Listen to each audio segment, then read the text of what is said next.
नगर तालुका police ठाण्यात दाखल गुन्हा क्रमांक 391/2026 तसेच काळेवाडी येथील गुन्हा क्रमांक 189/2026 संदर्भात जिल्हा पोलीस अधीक्षकांकडे सविस्तर अर्ज सादर करत अपहरण प्रकरणाची निष्पक्ष आणि सखोल चौकशी करण्याची मागणी करण्यात आली। या अर्जामुळे जिल्ह्यात एकच खळबळ उडालेली असून तपास प्रक्रियेवर गंभीर प्रश्नचिन्ह उपस्थित करण्यात आले आहे। या अर्जात फिर्यादीने आपल्या अपहरण प्रकरणातील मुख्य आरोपी म्हणून आमदार निलेश लंके यांचे नाव घेत गंभीर आरोप केलेले आहे। संबंधित प्रकरणातील महिलेच्या संभाषणाच्या ध्वनिमुद्रणात कथित कबुली जबाब असल्याचा दावा करण्यात आलेला असून अपहरणाला आरोपींची भूमिका स्पष्ट करणारे महत्त्वाचे पुरावे दुर्लक्षित केल्याचा आरोप अर्जात करण्यात आलेला आहे। याशिवाय प्रकरणातील CDR call detail record, CCTV footage आणि अन्य तांत्रिक पुराव्यांची आवश्यक तपासणी करण्यात आली नसल्याचा तसेच काही महत्त्वाचे पुरावे जाणीवपूर्वक दडपण्यात आल्याचा गंभीर आरोप फिर्यादीने केला आहे। प्रकरण मिटवण्यासाठी धमक्या देण्यात आल्या, पैशांचे आमिष दाखवण्यात आल्याचा दावा अर्जात केलेला असून त्या संदर्भातील ध्वनिमुद्रणे अन्य पुरावे उपलब्ध असल्याचं नमूद करण्यात आलेलं आहे। या पार्श्वभूमीवर संपूर्ण प्रकरणाचा निष्पक्ष, पारदर्शक आणि वरिष्ठ अधिकाऱ्यांच्या देखरेखीखाली तपास करण्यात यावा तसेच सर्व संबंधित पुराव्यांची वैज्ञानिक पद्धतीने पडताळणी करून दोषींवर कठोर कारवाई करण्यात यावी अशी मागणी अर्जाद्वारे करण्यात आलेली आहे। दरम्यान या अर्जातील आरोप हे फिर्यादीने केलेले आरोप असून त्यांची अधिकृत चौकशी अद्याप सुरू आहे। संबंधित व्यक्तींकडून या आरोपांवर कोणतीही अधिकृत भूमिका समोर आलेली नाही। खासदार लंके यांनी काल एका वृत्तवाहिनीला वास्तवला बाईट दिली आहे की शरद पवार यांच्यावर खोटा गुन्हा दाखल झाला आहे। पण खासदार लंके यांचे एका महिलेसोबत मैत्रीपूर्ण संबंध आहेत। त्यांच्यातून त्यांनी माझं फेब्रुवारी महिन्यामध्ये खराडी येथून त्यांना माहीत होतं की माझ्याकडे सगळे त्या महिलेचे रेकॉर्डिंग फोटो बिटो सर्व आहेत।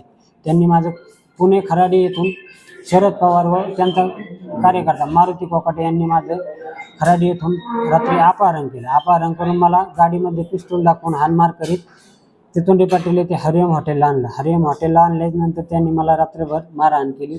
माझे हातपाय बांधून कपडे काढून मला मारहाण केली। त्याच्यानंतर दुसऱ्या दिवशी सकाळी त्यांचा एक कार्यकर्ता साखरे नावाचा मुलगा आणि खासदार लंके यांचे कार्यकर्ते त्यांनी मला संडास साफ करायला लावली।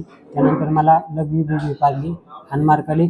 त्यानंतर 10 ते 11च्या सुमारास त्यांचा एक कार्यकर्ता मारुती कोकाटे याने खासदार लंके यांना व्हिडिओ कॉल करून मला दाखवली। त्यावेळेस खासदार लंके यांनी तू जर असं परत जर केलं तर मग याद राख अशी मला धमकी दिली तिथे। त्यानंतर तिथे 12च्या आसपास राणी लंके ह्यासुद्धा आल्या होत्या।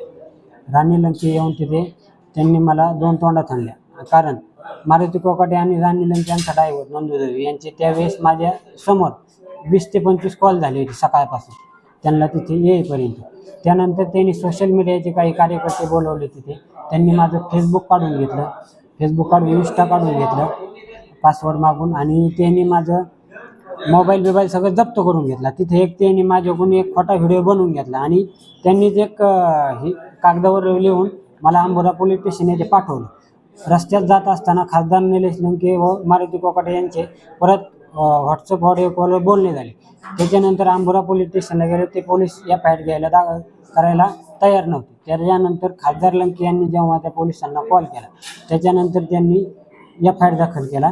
त्याच्यानंतर 3 महिने मी घरी होतो। 3 महिने घरी असताना त्या काळात खासदार लंके यांनी सुद्धा मला एक दिवस फोन करून धमकी दिली होती, तू जर कोणाला काही बोलला असं तसं। त्यानंतर शरद पवार व मारुती कोकाटे हे माझ्या घरी दररोज फोन करायचे। माझी मुख्य मागणी हीच आहे, राणी लंके, निलेश लंके यांचे सर्वांचे मोबाईल CDR यांचे सर्व नंबर सायबरला देण्यात यावे। यामध्ये साखरे नावाचा एक मुलगा आहे, त्या आरोपीला अजून अटक होत नाही। त्यामध्ये त्या महिलेचा नवरा आहे, त्या महिलेचा नवरा आरोपी झालेला आहे तरी त्याला अटक होत नाही। हे पोलीस नेमकं कोणाच्या दबावाखाली काम करते आहे, माझं असं डायरेक्ट खासदार लंके यांच्यावर आरोपी मागणी मुख्य मागणी माझी होती, खासदार लंके यांना यामध्ये आरोपी करा, कारण की सगळी घटना त्यांच्यापासून घडलेली। सगळ्या घटनेमध्ये सगळे कॉल त्यांचे जर मोबाईल तपासले तर सगळे कॉल त्यांच्या कार्यकर्त्याला त्यांचे गेलेले आहेत आणि माझ्यासमोर कॉल आलेले आहेत त्यांचे। तुमची आरोपी मान्य नाही झाले तर तुम्ही काय करणार? मागणी नाही, माझी मागणी मान्य नाही, मी आत्महत्या करणार आणि खासदार निलेश लंके आणि त्यांचे कार्यकर्ते हेच या गोष्टीला सर्व जबाबदार असतील।